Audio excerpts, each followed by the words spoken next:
कोल्हापूर गगनबावडा मार्गावरील या पुलाची आयुमर्यादा संपल्यामुळं या ठिकाणी एखादी दुर्घटना होण्याअगोदर पर्यायी पूल उभारण्यात यावा अशी मागणी सातत्यानं होतीये। गेल्या वर्षीच्या पावसाळ्यात पर्यायी पुलाची गरज किती आहे हे प्रशासनाच्या निर्णयामुळे स्पष्ट झालं।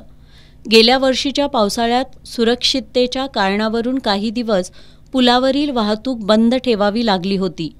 त्याचा या मार्गावरून नियमित प्रवास करणाऱ्यांसह परिसरातील गावांमधील लोकांना चांगलाच त्रास सहन करावा लागला होता।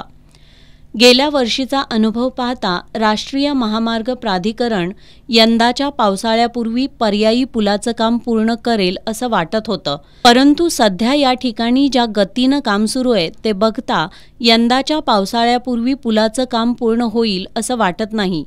राष्ट्रीय महामार्ग प्राधिकरणाकडून ठेकेदाराचं काम संथ गतीनं सुरू असल्याचं सांगितलं जातंय।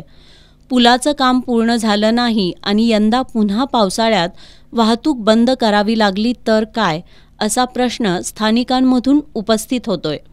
दरम्यान आमदार PN पाटील यांनी केंद्रीय रस्ते वाहतूक मंत्री नितीन गडकरी यांच्याशी संपर्क साधून पुलाचं काम लवकर पूर्ण व्हावं यासाठी प्रयत्न करू असं सांगितलंय।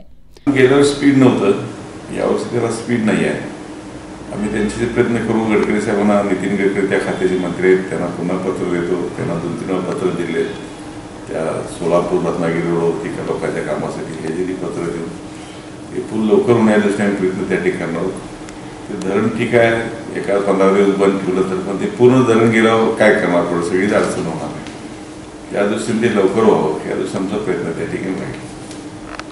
कोल्हापूरला कोकणाशी जोडणाऱ्या मार्गावरील हा महत्त्वाचा पूल असल्यानं तसंच या पुलावरून मोठ्या प्रमाणात वाहतूक होत असल्यानं हा पूल पावसाळ्यात वाहतुकीसाठी बंद ठेवणं त्रासदायक ठरणार असल्यानं पुलाचं काम पावसाळ्यापूर्वी पूर्ण होणं गरजेचं आहे।